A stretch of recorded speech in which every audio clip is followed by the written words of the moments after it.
You know, Mellow Militia is actually a great story. Chris and I were great friends in high school.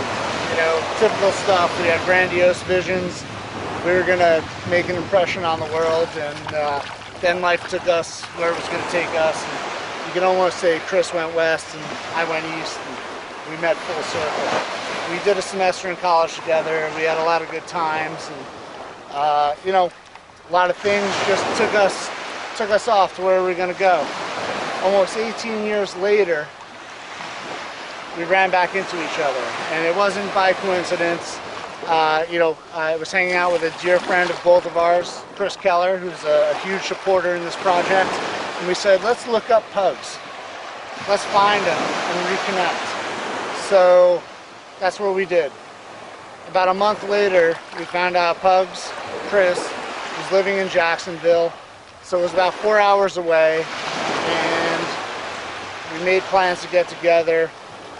And that day, you know, we realized we needed to do something. We needed to get out of the norm, and we needed to start our own company. We had always been serial entrepreneurs from when we were kids. We always had projects, we always had vision, and we picked up where we left off. Oh, it was awesome. We ended up at Kyle's house, and you know, it was so weird. I hadn't seen him in so long, and you know, come to find out he had this beautiful family, a son, Huxley, at 4 years old, and daughter Naya at 8 years old, and his beautiful wife Amy. And I just it really just made me think about how long we had been apart and why we hadn't connected, you know, earlier. And I was just so happy to be there and be you know, reconnecting with Kyle and meeting his family for the first time. And you know, we got to drinking a few beers, and we were playing this game out back. He had it posted up on his back deck by the pool, and it was a game we used to play as kids. It's called, we like to call it Tiki toss. It was a hook and ring game, and you know, we started talking and learned a little bit more about, you know, what have we been doing for the last, you know, 15, 18 years. And you know, I learned a lot about what Kyle was doing and traveling around and starting companies and just doing a bunch of great things. And I had been starting my own companies and working in technology mainly. And you know, we just started talking, and as we worked through it, I was like, you know, we just came to the conclusion, let's create a mobile app. Let's create an app for the iPhone. This industry is huge, and you know, this is a perfect game. We love this game. We've been playing it since we were kids, and let's put it together. So we took it from there. Basically, we developed the app, or we planned the app and managed the app, and we had a year's worth of headaches. You know, it was no joke. Stress, money, you name it, it happened. And eventually, finally, a year later, in October, we released the app. But we were happy with it. We had the island scene. We had animations of the perfect wave, just like we envisioned it. We had great music, and we had great support by Tribe Sound Records and Itation Records, who provided the music to us, and it was beautiful, and we were so excited. And you wouldn't believe the reviews we got from some of the major publications in that sphere. We got great reviews. We got compared to some of the best-selling apps, Skee Ball, Paper Toss, and you know, Chris and I high-fived, and we said, this is it. We're retiring, and we're going to live the life in this app. We're going to sit on the beach in the island, and we're going to surf, and we're going to play ring toss, and you know, we're happy. But you know what? Life is a much bigger project than that, and it was only the beginning of our journey.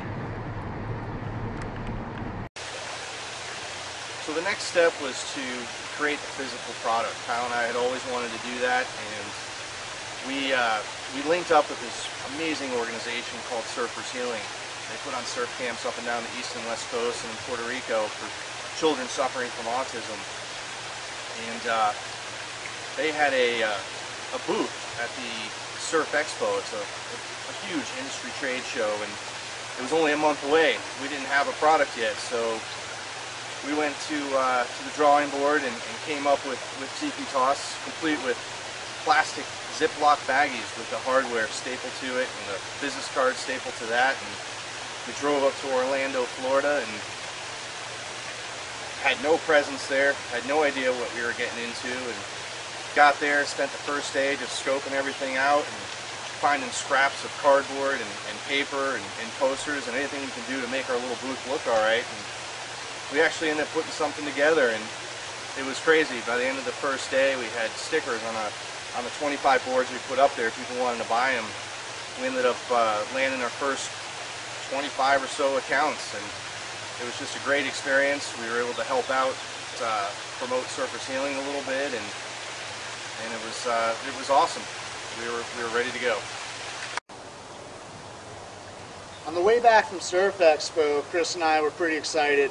We had 25 accounts who actually believed in our product enough to carry it in Ziploc bags with business cards stapled to them as the logo and the label.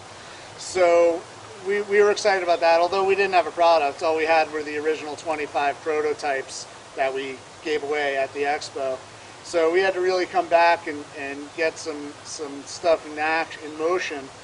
And we did. We got the orders filled. It wasn't easy. I think they actually cost us more to build than we were charging for the wholesale price. But we saw the light at the end of the tunnel. We still have a focus on it.